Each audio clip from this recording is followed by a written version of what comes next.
I got it.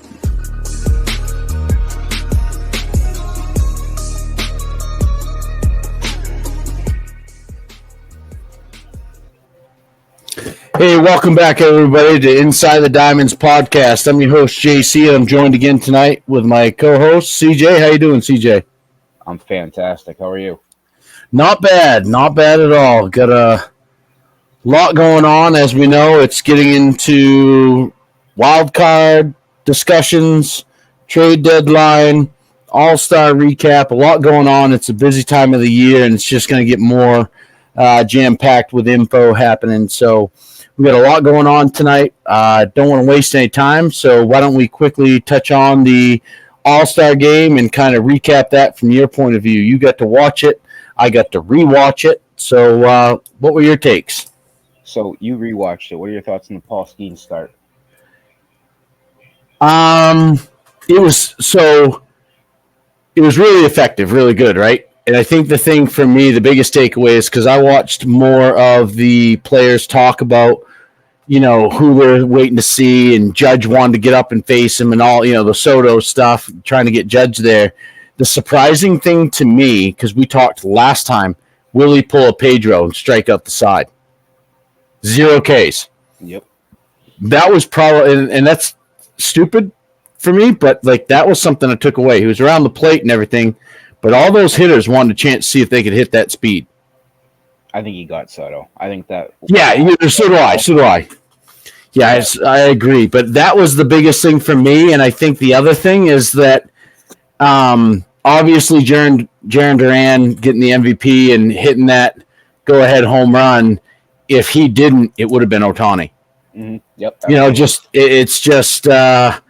It's been interesting to me. It was good for Duran. I think he's had a hell of a first half. He's a big reason why the Sox are where they are right now.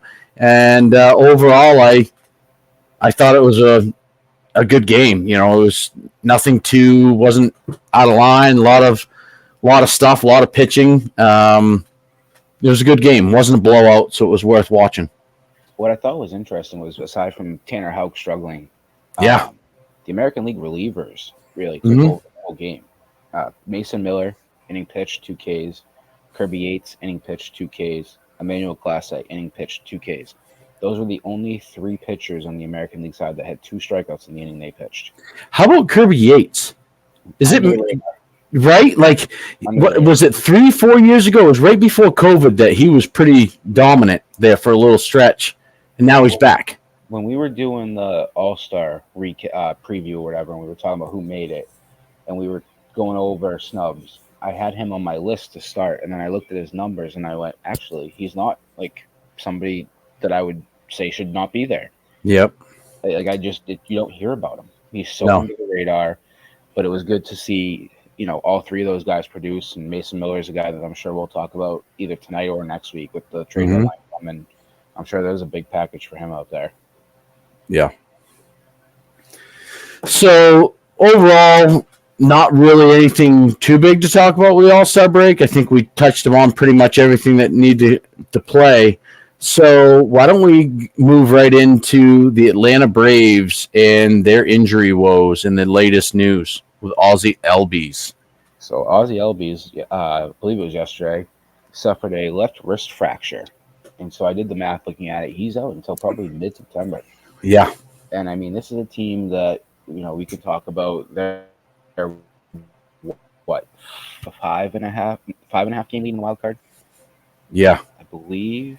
No, 4-game lead. They trickled down after that. I think they lost 2 or 3 to the Cardinals. Yep. So the Cardinals cut that lead that they had for the 4th seed down. The question you now have, you lose Acuna earlier. They lost Strider. I believe Fried's now on the injured list. And now you lose Albies. It's now the question of, what are they doing at the deadline? You got to assume they're buying, but what are they buying?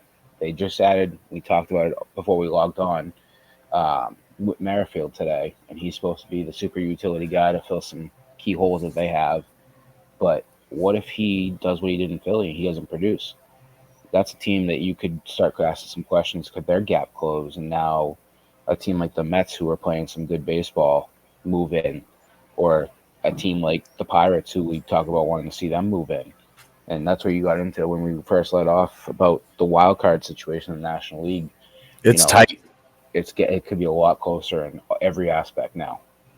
I mean, let's not take anything away from Sale and Lopez and what they do still have in the NFL, but I have a name for the Braves. That is someone that can play, but also someone that could be a piece for the future that would be a little strange. I have. It hurts to say it, but I'll bring that up when we get there. Yeah, the Whit Merrifield thing there to me, when I first heard that, I'm like, okay, you think about all these other players that go that maybe struggle with other teams, but this could be a second life for him, a wake-up call. But then I think about it, well, shit, he was surrounded in Philadelphia with studs, and he struggled. In Toronto, too. I mean, he was... Yeah, he was... But he had a good year in Toronto. Wasn't the same power numbers, but decent. I think it was a 270 average at least. So I'll be very interested to see how serious that injury is. Hopefully, for the Braves' sake, it's not too bad. But while the Braves got hit by the injury bug, it looks like the Mariners possibly could have dodged a bullet with Julio Rodriguez and his ankle, with the X-rays coming back first look as negative, which is good news for them. But if it's a high ankle sprain, that's still going to be damaging for a center fielder. Yeah, I thought it was interesting he was day-to-day, and they just didn't, in that aspect, why not, put him on the 10-day IL or 7-day, 10-day, and just let him rest a little bit. Did you see the video of it? I haven't. I shouldn't say I haven't. I saw it quick and was in passing. My son was actually watching the recap of the game, and they said someone was injured, but I was on the phone with work. And then by the time I got back, he'd already moved on to his next game. But he said it looked pretty gross. It was reminiscent of in the late 90s. Do you remember when Griffey had that catch along the wall? And he stuck his leg in there? Fuck. He ended up fracturing his wrist. So thankfully it wasn't that for Julio, but it looked eerily similar to that. And I think that's, like you said, they dodged a bullet. I mean, that offense is struggling. Well, Ty France was DFA'd. Yep. And they're a team that will definitely, if they want to make this run with the Astros, they have to be buyers at the deadline. So here's a question for you. If Rodriguez, it's a high ankle sprain, and they say 3-4 weeks, do they try and make a bigger move? Or do they figure, let's see what we can do with a smaller play, not give up everything? Because, I mean, that's high ankle sprain. All I can relate to it is football, right? Yep. He's a center fielder. To me, that's not necessarily a running back, but at the same time, the cuts, the backpedaling, and on that turf and grass. That's your quarterback of your outfield right there. Yeah, and offensively, he needs his legs, lower half, for his power, and he's got the speed, so it will definitely slow him down if it's a high ankle sprain. So I'll be very interested to see what comes into that, because after this weekend, moving in today, the Mariners and Astros are now tied, and I feel stupid for a month and a half ago talking to you about will the Astros be sellers, and you had to talk me off the ledge and let me know that the Astros are who they are. The older guys that take a little bit longer to warm up, and holy fuck, has Yordan Alvarez started to hit. It's not even that. They're doing this with all the injuries. Like Verlander's out. It's the under the name guys like we talked about. We were live during Blanco's no-hitter. Yeah. Guys like him and Brown who step up and are producing on the mound, and then the lineup, it's not even your Altuve's, your Bregmans. It's John Singleton. Yainer Diaz. Yeah. Pena had a good series against the Mariners over the weekend. It's just guys like that under the radar, they're starting to produce, and they're going to be buying too. And I have a name for the Mariners later that when we do our trade deadline stuff that I think will surprise some people that I wouldn't be surprised with this injury, even if it's not serious, a name that I think they're going to be heavily invested in. Okay. So let's give a quick, I've got the standings pulled up. I'm going to do a quick update on the standings. The East is led by the Phillies. The West, the Phillies have a 8.5 game lead over the Braves. Yep. The Brewers still have a 5-game lead over the Cardinals and only a 7-game lead over the Pittsburgh Pirates right now. Out west, the Dodgers have an 8-game lead over the Diamondbacks, who have now moved into second place.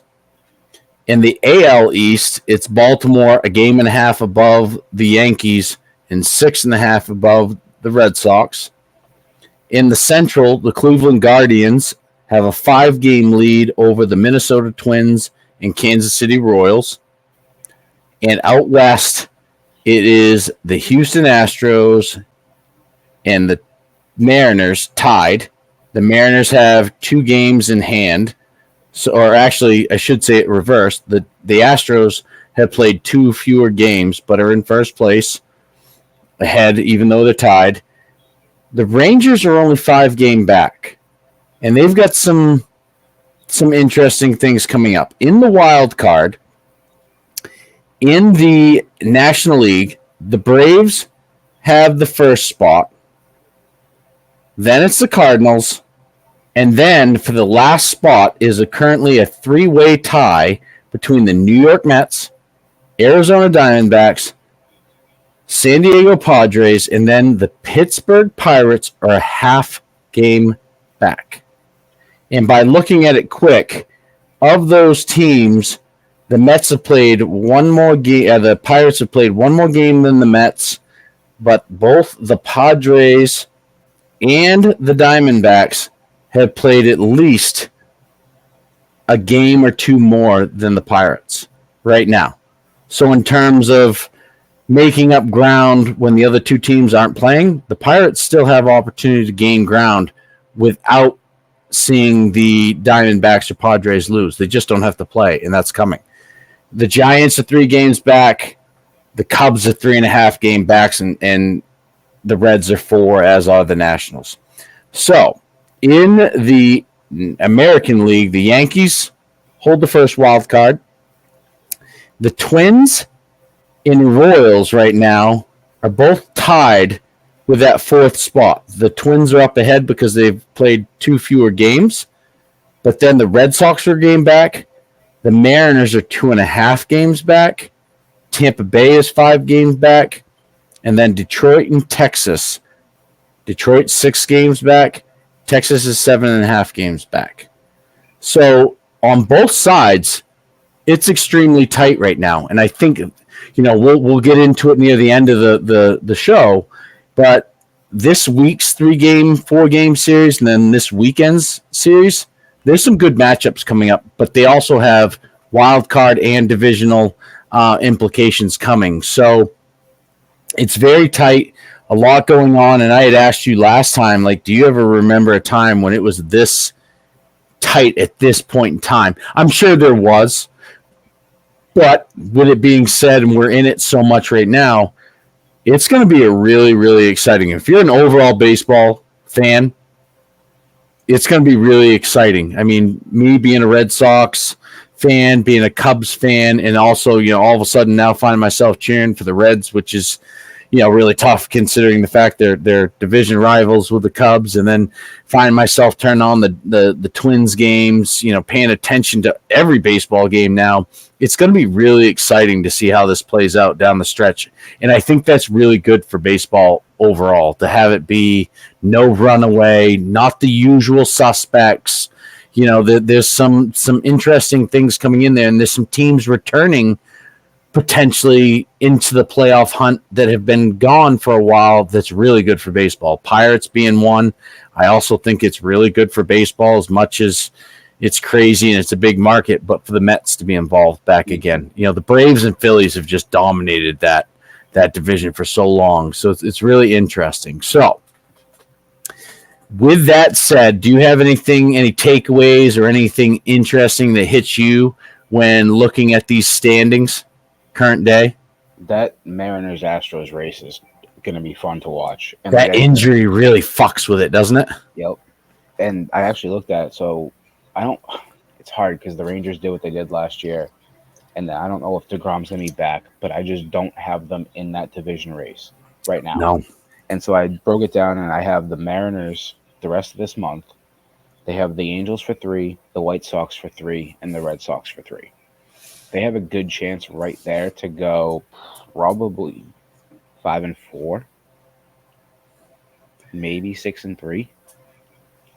They will get Trout back. The Angels will, but I don't think it'll be. He just started his AAA assignment, or he starts it tomorrow. I'm sorry, Yeah, so at AAA. He won't be back in time for that series. So, but the Astros go to Oakland. Then they have the Angels for 3, and then they have the Pirates for 3. So who leads that division the end of July with the trade deadline the day before? yeah, That's the question. Because, I mean, at the end of the day, both teams are going to make moves. I think the Astros need, realistically, maybe an arm and maybe one bat, and then I think that division's theirs. Yeah, Bats aren't there. No. It's just that they need 2, and I don't know if they have the prospects to go get 2, but they don't. Are they willing to mortgage the future like that to go get the 2 bats for this year? Henry Ford's got to be one that would be. I mean, that we'll get into it, but I mean, you talk prospects from the Mariners, and you're talking an elite bat, depending on which team it is.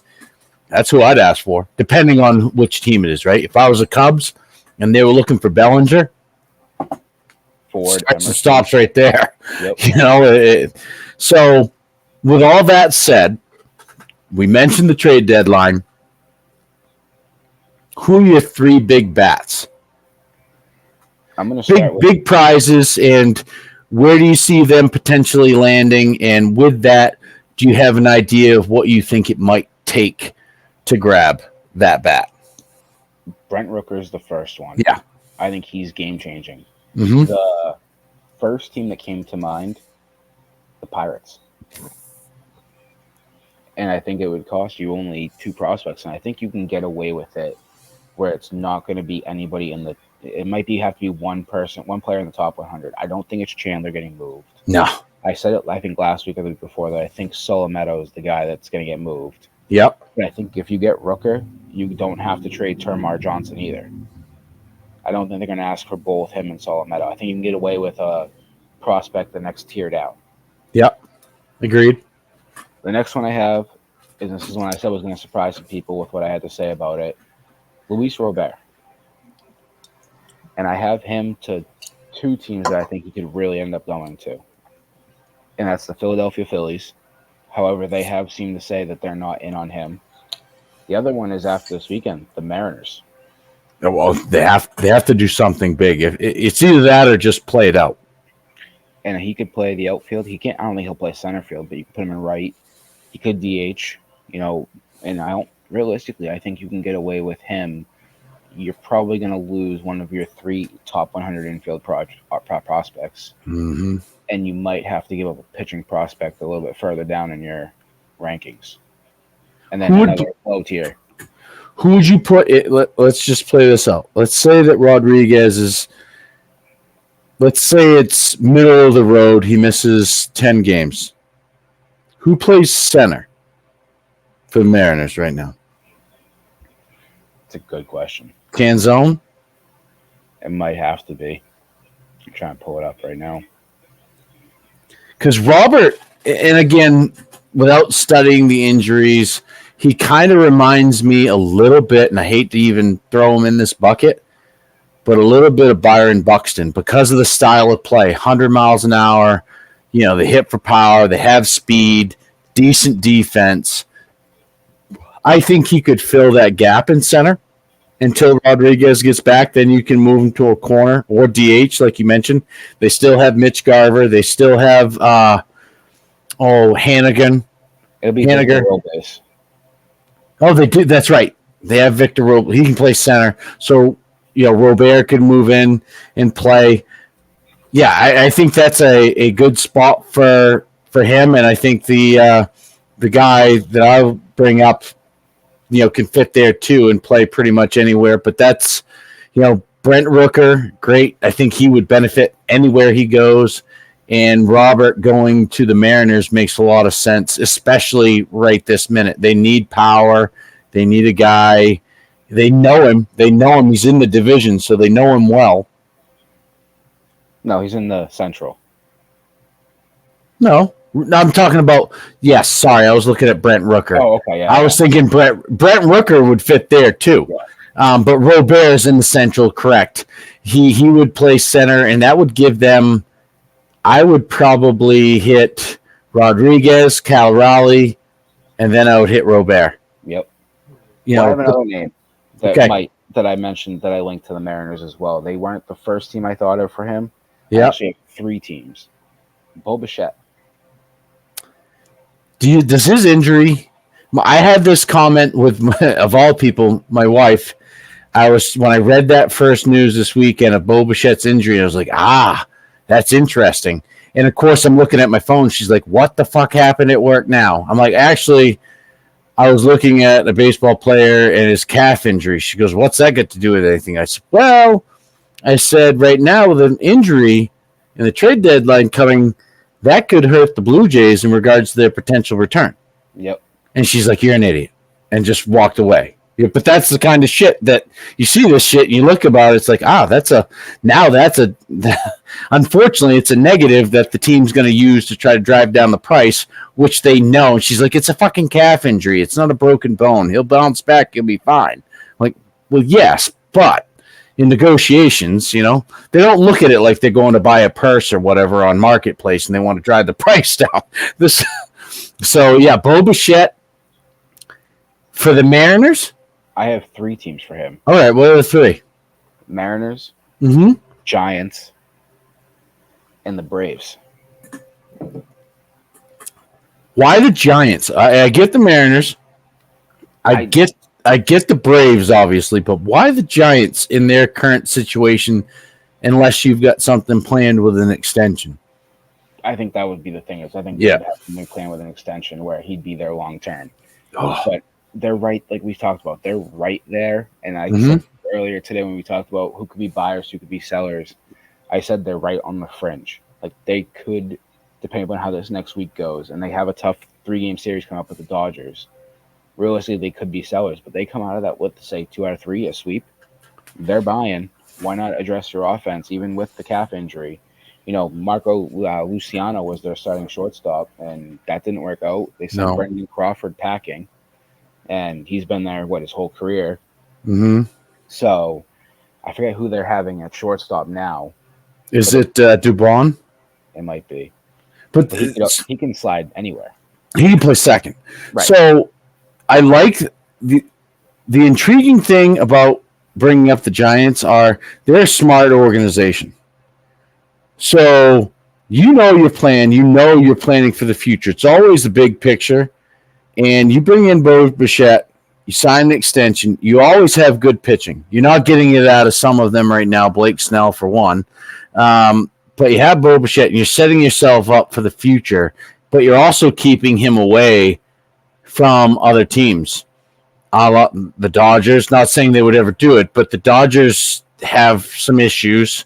You have other National League teams like the Braves. Whoever gets Bichette is going to try to keep him. You're not going to give up a bunch for a young guy like that. So I would be interested to see what a trade package would look like for him. But I'm not a Giants fan at all. But I like Bo Bichette. I could see him there with the hair. Already reminds me of Brendan Crawford, right? Great defensive player. Bichette's more offensive. That was an interesting landing spot, and the more I think about it, the more I like it. Just as it's an offensive play for the Giants, but also almost a defensive play in a certain sense. Very interesting. So my 3 bats, I have Bellinger from the Cubs. Cody's going to go somewhere. He's on the IL right now. He's on that 1 year or whatever the deal it is. He's got an opt-out out of the first year. It's a 2-year deal, $30 million. Opt-out after the first one. He has not returned to last year's form.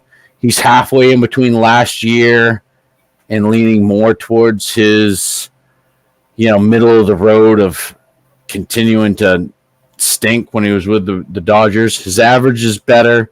His power number's a little down. He's good defensively wherever you put him. He can DH. He can play a little first, center field. The Phillies were mentioned. I still think the Phillies could be a landing spot. I think the Mariners could be a landing spot with this situation. I also think that the Kansas City Royals, like, they're outside. After that was where I was leaning pre All-Star break. Right now, I'm thinking more of just the Phillies and Mariners make the most sense if they're going to get them. I don't think the Padres have what it takes to get him. I don't think the Twins have any interest in making a move like that. So I think if he goes anywhere, I would be surprised if it's not the Phillies. My other bat is Jazz Chisholm, and you and I mentioned it this week. I think it was this weekend, the Pirates. Just makes too much sense. He can play center field. They can move Jack Sawinski and let him play, right field. He's not going to DH because McCutcheon's there. Let him play right. He hasn't done well so far to start this year. Chisholm's another bat, power, speed combo. Put him up there with Brian Reynolds, O'Neill Cruz. I think they could use another bat, although Nick Gonzalez has done well. I think a secondary bat. I honestly think Brent Rooker would make a whole lot of sense there. And my third and final is one that it's not the best bat out there, but it's one with today's recent news, and it's one I thought early on when the pre-All-Star break and pre-Royals Red Sox series, and I thought the Cubs would become sellers. They're not going to trade Dansby Swanson, right? They just signed him. Mm-hmm. They have James Triantos. They have Matt Shaw coming up to play second base. I hate to say it, but Nico just has not returned. I think last year was more of an outlier. I think the speed's still there. I don't think the power's there. I think the average is probably between 270, 278 in that range. I don't think you're going to see a consistent 280 hitter. I think that if the Braves wanted to, and they wanted a short-term fix at second, but then wanted to sign him to play short, because I do believe defensively Nico Horner is the best shortstop on the Cubs roster right now. It's an outsider. It's more of a recency bias being a huge Cubs fan. I think that he is one that could be moved, and I also think that there's an outside chance with the right trade package that Vlad Guerrero is moved at the deadline. And I think he, of all names, would probably be the most impactful. I would really, really, really love to see him go to Pittsburgh. Same. I would absolutely fucking love it, just because I think it's small market. There's not that huge pressure. I mean, I think too often with Bichette, Biggio, and fucking Vlad up there in Toronto, they're too much pigeonholed into who their dads were. Mm-hmm. And Vlad, as a baseball player, if you take his dad out of the picture, he's still a great baseball player. But everyone's holding to this standard. You send him to Pittsburgh, I would be fucking pumped for the Pirates, because that moves them now with their core and the young guys coming up. You signed Vladdy to an extension. That puts them now right there for a very long time in that Central Division. So those are the three bats I have. I don't think Horner will get moved. I hate to say it, but I think Jed Hoyer is going to fuck it up at the deadline and try to stay within that range. They're not good enough. Personally, I think they fucked up by waiting so long with Christopher Morel. I think they should have let fucking David Ross remain the coach and spend that money on Craig Counsell for a third baseman. Matt Chapman would have been fine in my eyes. So those are my bats. The more interesting side to me, personally, is what's going to happen with the arms race. There's several arms out there to go get. There's some that we're not talking about, not hearing about. But what are your three big arms that you see that could be moved, and where do you see them falling? So my first one is Garrett Crochet. Yeah. I think no matter what, I think he's getting moved. My issue with him is this is going to be the most innings he's ever thrown. And so our team's going to be hesitant on moving, like you said with Bo Bichette and his injury. Our team's going to hold back on the prospects they move because of that. Now, Chicago wants a haul, and rightfully so. He's pitched well all year. The two teams that I really could see him going is the San Diego Padres and the Baltimore Orioles. And I think Baltimore makes the most sense because they have the assets to get a deal done, where they're not trading, the sky and the moon for him. They may have to trade one, maybe two in the top 100, or even two in their top 10. But I just see him. He's gonna get moved. They have no interest in keeping him long term, I don't think. What would the Padres have to give up? Because when we talk Padres, the only prospect that really and maybe it's because I'm a huge catching prospect, kind of I'm focused really on the young guy, Ethan Salas. What do the Padres have left? Because they've moved quite a bit in the past few years. What do they have left to move? I think you start with Snelling, who's in the top 100. He's a left-handed arm. I mean, I think you start with him or you start with Lesko, who are both in the top 100. But it's a pitching prospect arm that you start the conversation, then you go with a bat.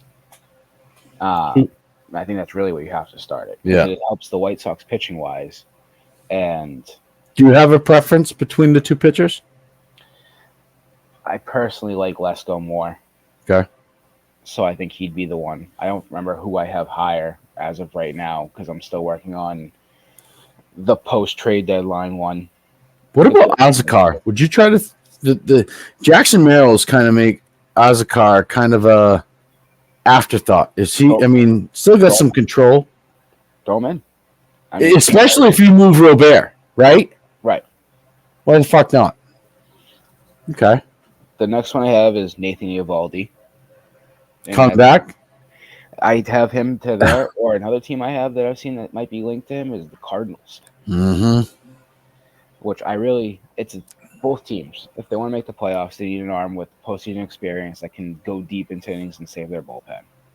Eovaldi does that.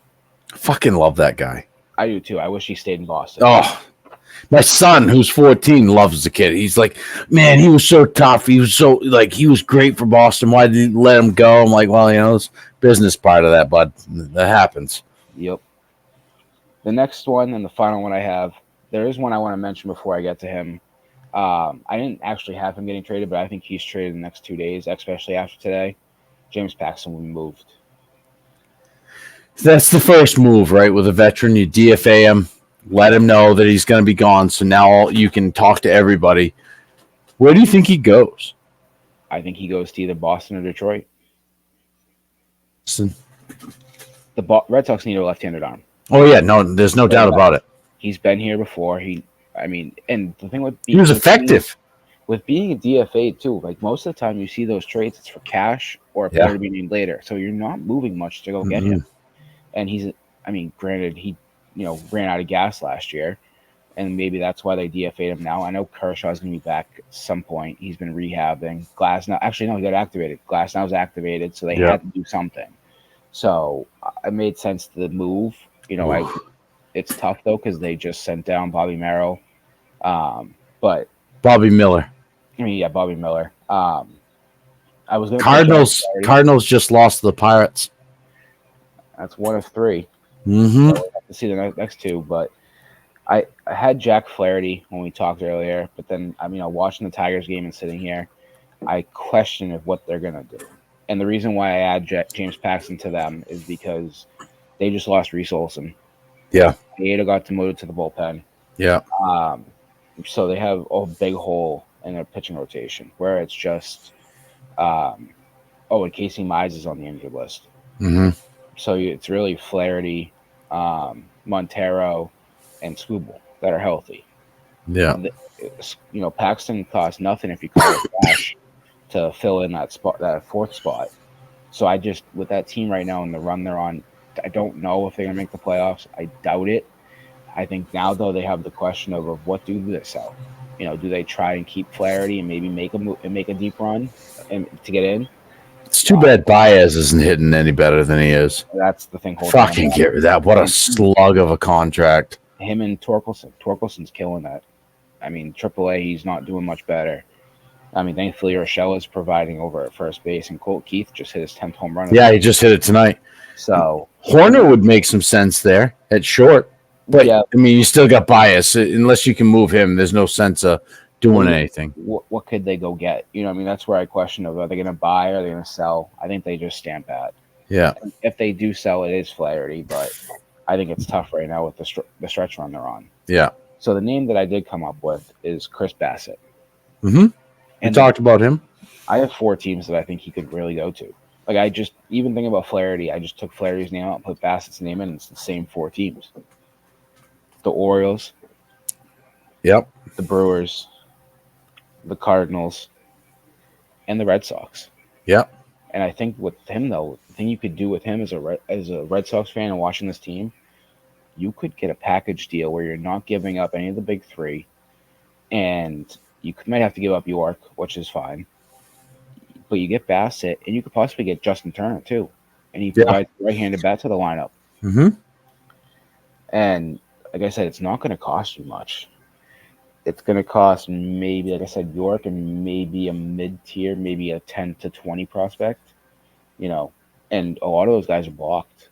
So it's not a bad idea to look into that kind of move where you get 2 things you need this year. I mean, right now they're down 2-0 to the Rockies in the 3rd inning.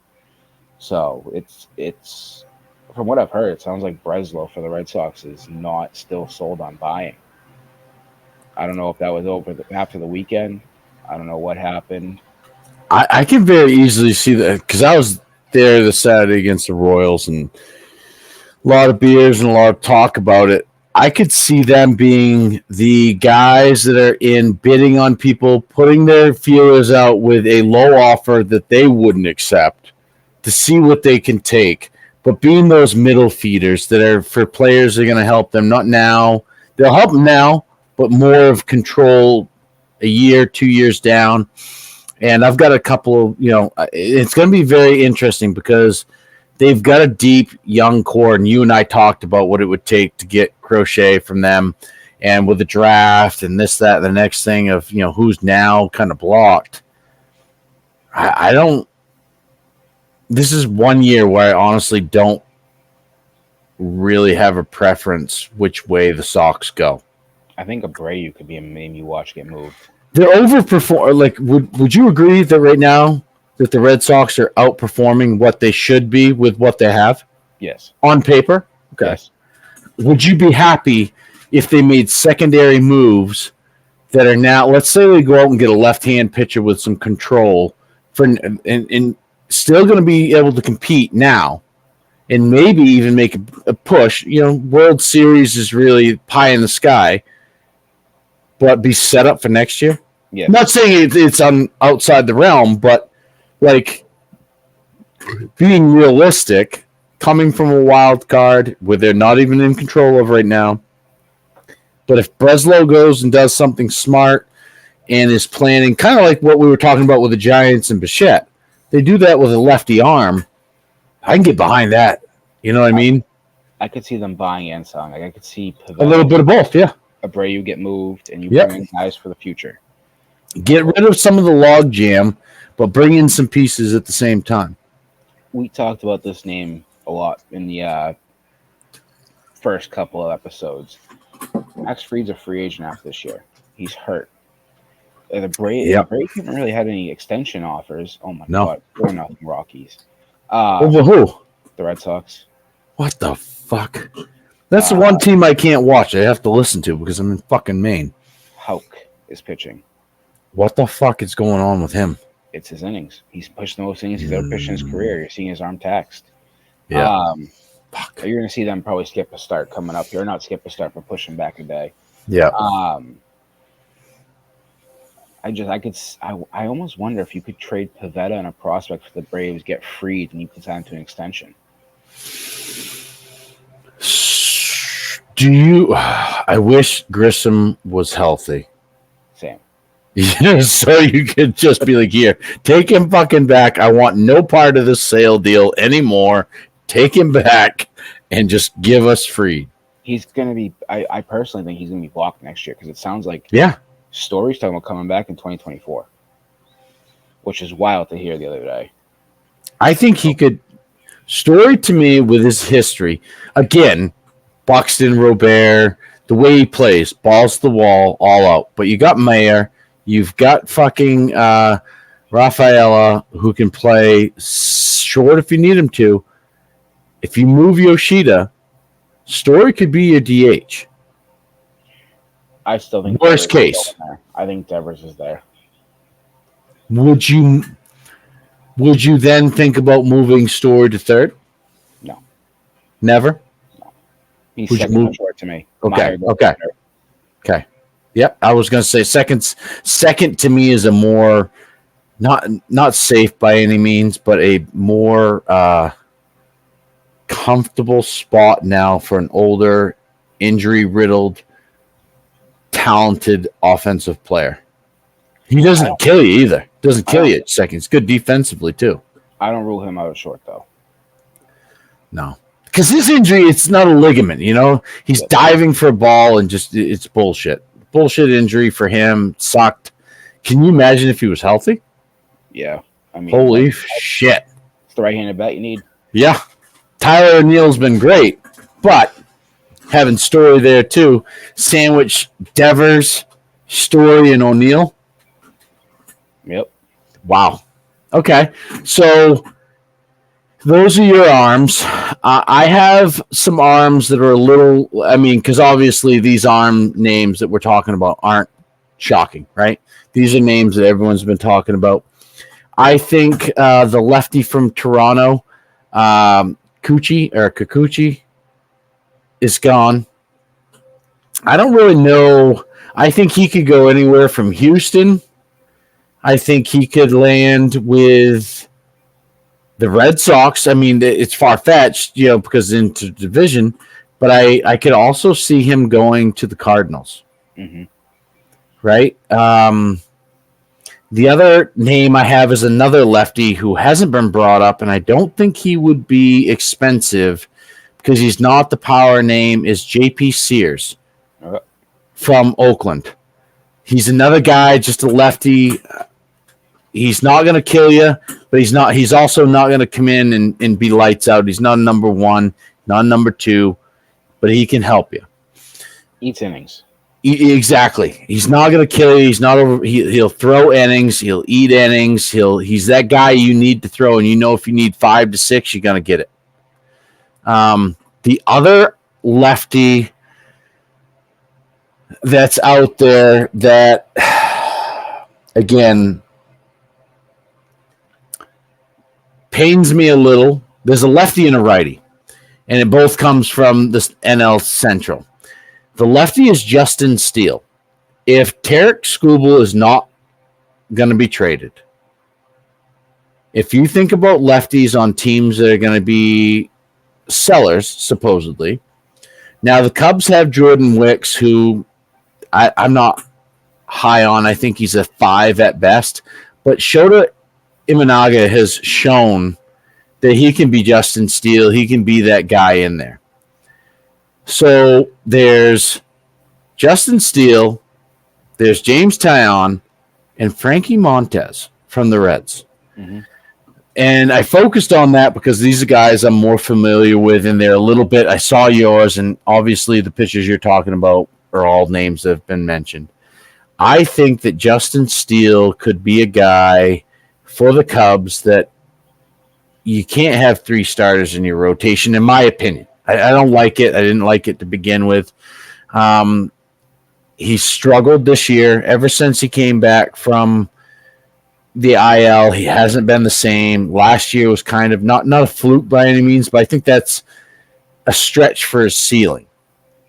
I think James Taillon is a righty that could be beneficial. I heard the Red Sox were looking at him.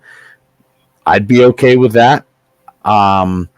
Justin Steele is a name that I think it's a 30-70, 30% chance he gets traded, 70% chance he stays put. But if Skubal stays put with Detroit, I don't know if there's a lefty arm that has a 1-2 potential like Steele does to come in and be that power pitcher, unless Fried becomes available, which, I think that's hopeful for us in Boston. But for me, that's a guy that would be interesting in regards to perhaps making a move along with Tyon and Frankie Montez. I think those arms are going to get moved. The last arm I have to mention is not necessarily a name, but reference to a team. The Mariners, if they're going to make a big splash for a bat, do they trade Wu or Miller? You're muted, bud. You might have to.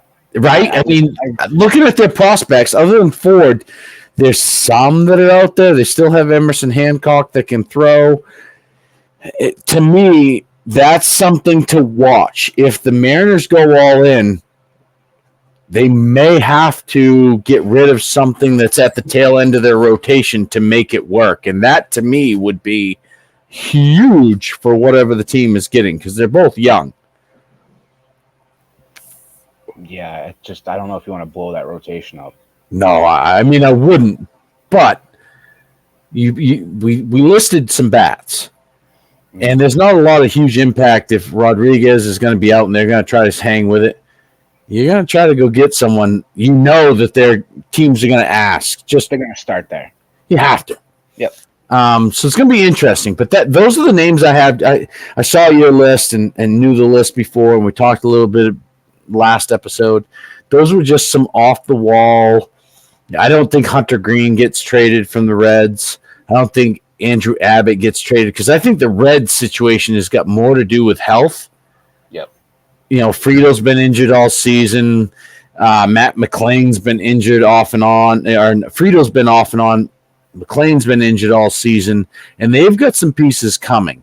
So I don't think this is the year they make a big trade. I think you could see Montez go. Yep. Other than that, I think they stand pat. So is there any other trade piece that we haven't mentioned before we kind of wind down the evening? Nope. Estevez is the only one that I'm very interested in. I at first I had mentioned last time about sending him to Pittsburgh. Yep. Pittsburgh doesn't need a fucking setup man. They've got one of the best quiet setup man in the game in Colin Holderman. 38 games, 3-1 record, 1.72 ERA, a 1.20 whip. He's got 45 strikeouts in 35 games. And Bednar's back, and he seems to be figured out whatever the injury was. He's back healthy, and they've got Chapman as their lefty. I think Estevez and Matt Moore as a lefty reliever, someone will grab. Tanner Scott, yeah. The Marlins, if they trade Chisholm, Scott's next, and Berger perhaps, as a power right-hand back, could be something like a middle-tier team goes and gets. I'm excited for the trade deadline. I'm nervous to see what both the Cubs and Red Sox do. I'm interested to see what the Twins do because I do believe the Twins are a team that the Twins have a lot of young prospects that seem to play similar positions. Brooks Lee is a name that I like. I don't see the Cubs needing it, but I do like Brooks Lee. They've got some guys out there. So I'll be very interested because I do think the Twins with a all right-handed rotation need that lefty. So it'll be interesting to see what they do. JP Sears would come cheap. You throw him in there instead of Chris Paddock, and it gives him a different look. I'm excited for the trade deadline. It's going to be very interesting. It's right around the corner. I think it's 9 days away now. So next Tuesday. Is it next? Yeah. So 8 days away technically. You and I will have some discussions in regards to how the hell we manage that. I'd love to say, hey, look, I'm going to call in sick on Tuesday for anyone that I work with that listens. Shut up or I'll fire you type deal. I do have that kind of control. It's something that I seriously thought about. Like, geez, I'd love to, for once, kind of Go pull an live. opening day, go live, and just have some fun with it, even a half day. But I think even like you had mentioned previously, I don't have anything. I don't have softball practice. Even if we went alive from like 7 and did big inning, whatever, watch some games and just talk baseball. I do believe Monday from now till next Tuesday, we're going to see some shit happening. Yep. Yeah, we'll have stuff to talk about. All right. So unless you've got another name to mention trade wise, why don't you give us your minors recap before we get into the series that we're interested in watching this week to wind down the night? So the first one I'm going to start with is Jackson Holiday, is the hitter of the week, the number 1 overall prospect. Came back from the break. So minor league did the same thing. They didn't have an all-star game, but they had the same break as the majors did. In his 3 games, went 4 for 8 with a double, 2 home runs, 6 RBIs, 5 runs scored, 2 walks, and a stolen base. He had a 280 average, 948 OPS, 10 home runs, 37 RBIs, 73 runs scored, and 8 stolen bases. His pitch on the pitching side, it's the 13th ranked prospect, and I wrote an article about this. Jackson Jobe. He's pitching a AA for the Tigers. For the Erie Seawolves. They pitched a no-hitter on Saturday. He got the win. 6 innings, didn't allow a hit, obviously. No runs, 2 walks, 5 Ks. This season at Erie, he's now made 8 starts. He's 2-1 with a 1.38 ERA, a 0.86 WHIP, 45 Ks, and 32 2/3 innings pitched. I wouldn't be surprised if you start seeing him get called up to AAA relatively soon here. Speaking of Tigers prospects getting called up, the 11th ranked prospect outfielder Max Clark and the 91st ranked prospect infielder Kevin McGonigal have both been promoted from low A or single A to high A West Michigan. And finally, not top 100 related, Drew Hackenberg, pitching a AA for the Mississippi Braves in the Braves organization, went 7 innings and struck out 16 batters. So Holy shit. He struck out 16. I don't think anyone's done that in minor leagues. Nope. This year, at least. This year, not as much as last year, as I can remember. Who pitches that long to get that? You know what I mean? These days. Yeah. And again, the Braves just keep fucking grooming these pitching prospects. They just keep grooming them. Hurston Waldrop, AJ Smith-Shawver, a couple of those guys. But they could, again, they got names like that could move at some point. I think Waldrop's up when I was updating the top 100 today. Smith-Shawver's back at AAA, and Hackenberg's in AA. So they just keep coming. Yeah. That's why I mentioned Fried earlier. I just don't know if they extend him with the names coming. Yeah, I think the Braves are in that.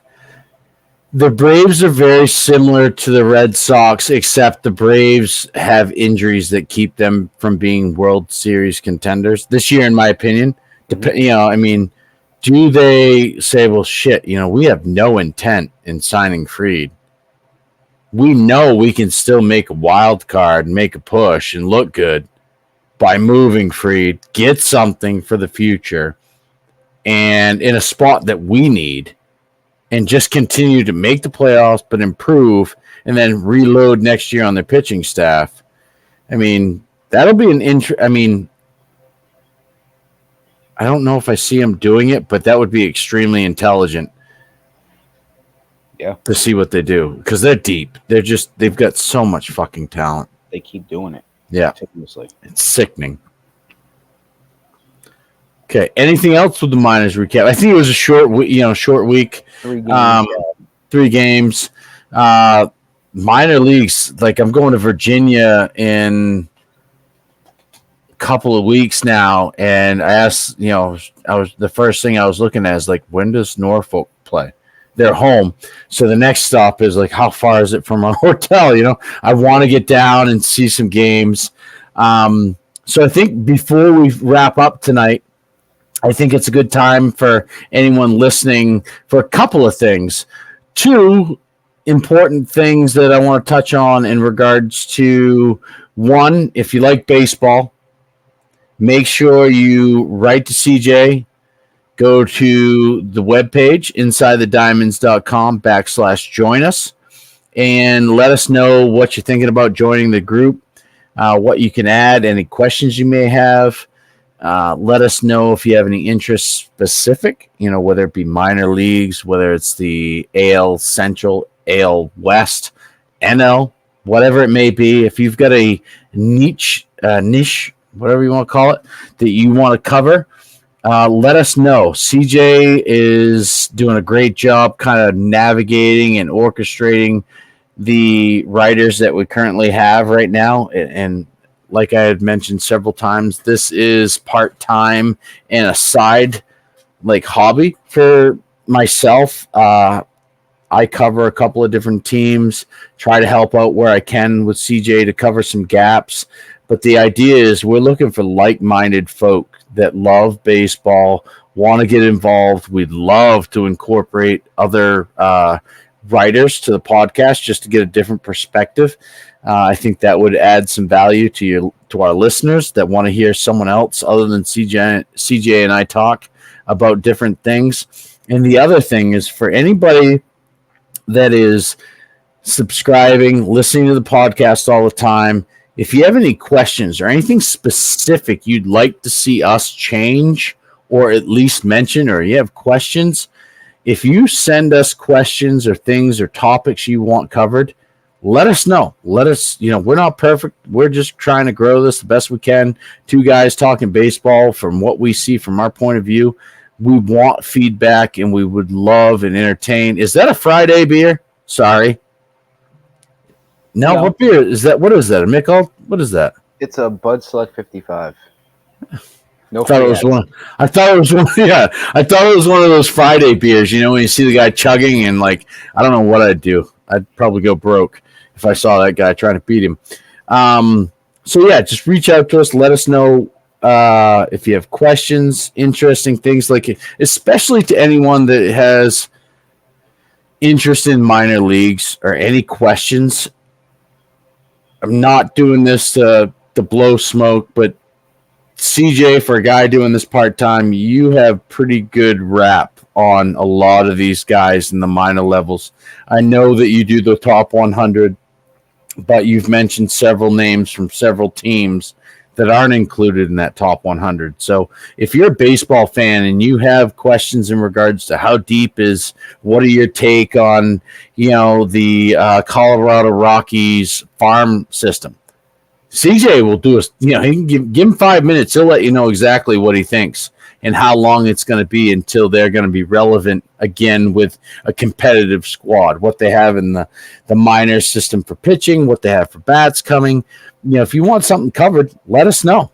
We'd love to, kind of interact with the fan base and see what they want. So let us know what you're thinking, see how we can help you out, answer some things, and maybe tweak how we roll things out each week. With that said, this week, Monday through Thursday, Monday through Wednesday, what are the series that you're interested in right now? I had two. One started tonight, and I think you mentioned that it already wrapped up. It was Cardinals-Pirates. Yep, game one did. 2 games separating them in division, now 1, because the Pirates won. So, I mentioned a couple weeks ago that I think the Brewers don't win the National League Central. This is a series that can go a long way into doing that, especially with I'm sure both these teams have a series with the Brewers coming up here in the next couple of weeks. Mm-hmm. So that's the first one. The other one, I love a good Subway series, and especially after the Mets swept the Yankees in 2 games last time, I want to see it again. So I'm happy to see that series taking place this week. I also saw the schedule came out for 2025. Yeah. Doing a rivalry weekend. I like that. And now we'll get a 3-game series of Mets-Yankees. I like that. I do like that. So this week, again, I agreed, Cardinals-Pirates is one that when I saw that come up that the Pirates won, I'm like, oh boy. The Mets-Yankees, I'm not a fan of either, but it's good baseball. The one for me, being a Cubs fan, is Cubs-Brewers.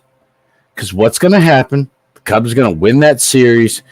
All they're doing is benefiting the Pirates right now. Or the Cardinals, was my thought before today's result. The Cubs will go in, win that series, give the Cubs fans some hope, but all it's really going to do is push the Pirates further, push the Cardinals further.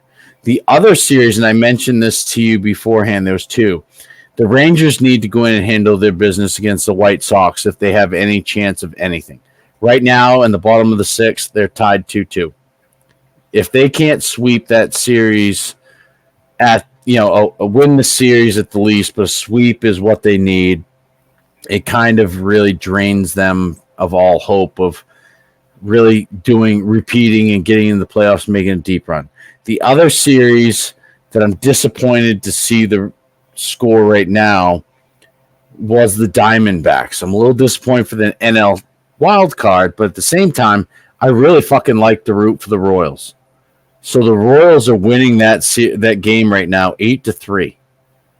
And the Royals are further back, but they're also a team that has room to add that could push Minnesota for a wild card spot, in my opinion. I don't know if their brass will make the moves, but that's a series right now that I was interested in seeing. Will the Diamondbacks go in and roll off of what they did to the Cubs and win another series and put some distance between them and the Padres? So that seems to be interesting to see. What about this weekend? I know, well, you had quite a few that you mentioned that I was all in agreement with, but why don't you tell everyone what you're looking forward to this weekend? The first one we're going to start with is Guardians-Phillies. Yep. And the reason I have that is because the Phillies are running away with the National League, or the National League East at least, but they have a pretty good lead in the National League altogether for the 1 seed. Mm-hmm. The Guardians are right there, too, for the 1 seed in the American League, which nobody really had that going into the year. I don't think either of us did. No. You might have. I have to look back at it, but I think you might have. I had the Guardians doing well, not to this extent. But so that's a big series, especially with both teams heading to the playoffs. The next one, just because it's who the two teams are, Red Sox, Yankees. Yeah. Especially I like the pitching matchup on the Red Sox side. I want to see Bayo. He seems to pitch decent against the Yankees. I believe it's Cutter on Saturday. Cutter, I believe, is on Saturday. Oh, no, Friday. Yeah, either way, Tanner Houck has Sunday. So that'd be fun to see. I think Stroman's also Sunday or Saturday. I think Cortez and I think Rodon are all this weekend as well. Then the next one is the Braves-Mets. Like I said, that's division gap between second and third is getting a little slimmer. This weekend could go a long way into making that even closer. So that'll be a fun series to watch. And the final one is Dodgers-Astros, because I just have a feeling that Joe Kelly is going to punk someone. Why? But why? It's just in his nature. I wish he was back with the Red Sox too. That guy was a fucking baller. I loved him. Same. Especially when he punched from the Yankees. Why can't I remember his name?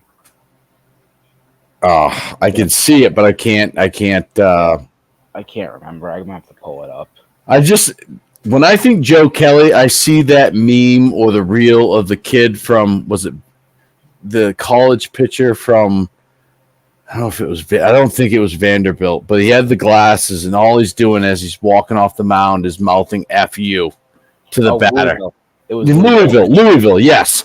That to me is who Joe Kelly is.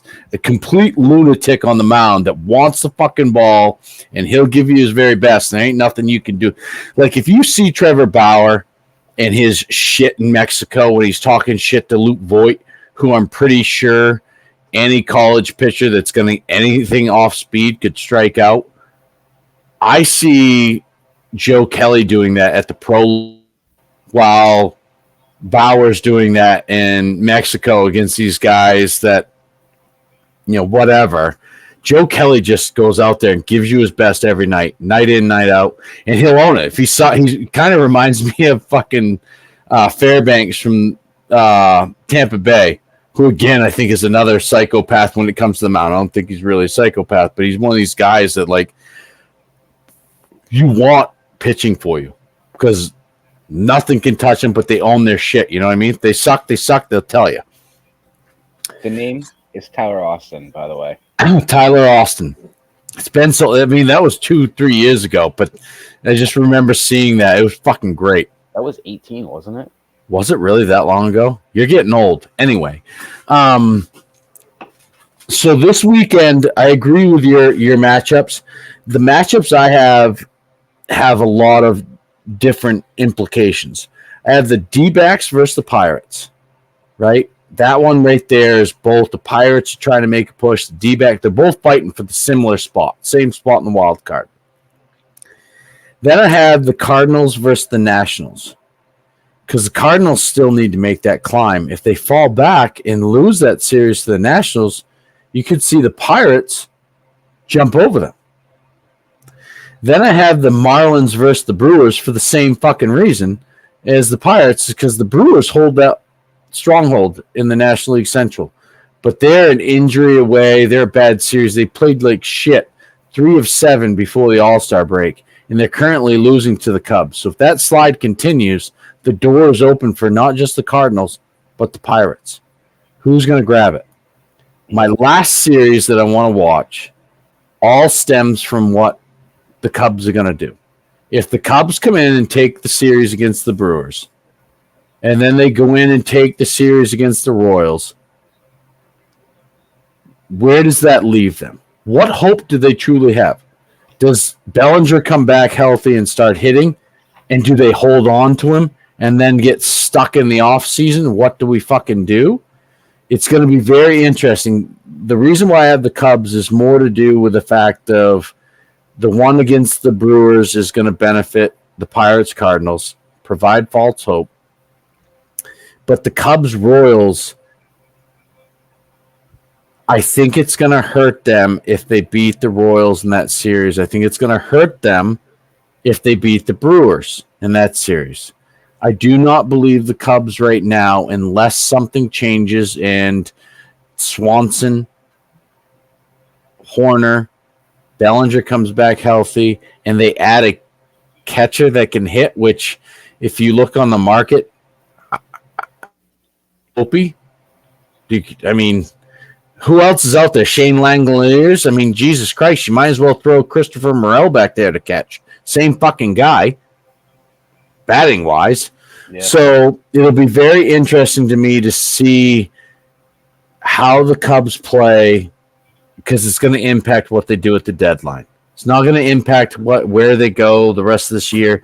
If they were to grab a wild card and done. They just don't have it this year at this time. So those are my series. A lot of interesting things to impact other teams, but it's going to be very interesting. So that's what I had for the weekend. Do you have any last thoughts on this weekend that you think can add? Nope. All right. We're at an hour and 8 minutes. We're going to try to continue to, probably maybe not next week because the deadline's coming, but we're going to kind of keep these between the 45 minutes, hour and 10 minutes. I want to thank everyone. I want to remind everyone to like, subscribe, all our social channels, pay attention to Inside the Diamonds on Facebook. Check out the website. If this is your first episode, make sure to go back and listen to the rest, and pay attention, because I think as this goes on and things kind of free up for us both personally, I think the live stream route is something that is very interesting if it lines up for us both to be effective, that we'd like to do some more of, because that was something that was fun to do in the right atmosphere. It can be even that much better. So I want to thank everyone for paying attention, listening in. Again, I encourage you to reach out to either join us or just write in some comments, some questions you have. Other than that, it was fun talking to you again tonight, CJ. A lot of baseball to come this coming week that's going to make the trade deadline that much more interesting. Absolutely. It's going to be a fun week. And we never even talked about Mason Miller and the massive fucking haul it's going to take to get that guy out of Oakland. I don't know if he moves. I think teams are hesitant now that he wants to start again. it scares me. I mentioned it last week. So the other name, too, that we didn't mention and you and I talked about, I think if Tarek Skubal goes to Orioles, don't even talk to me unless Jackson Holiday is going to be the Detroit Tigers starting shortstop. It starts there. Right? And so 3 others in the top 100. 100%. 100%.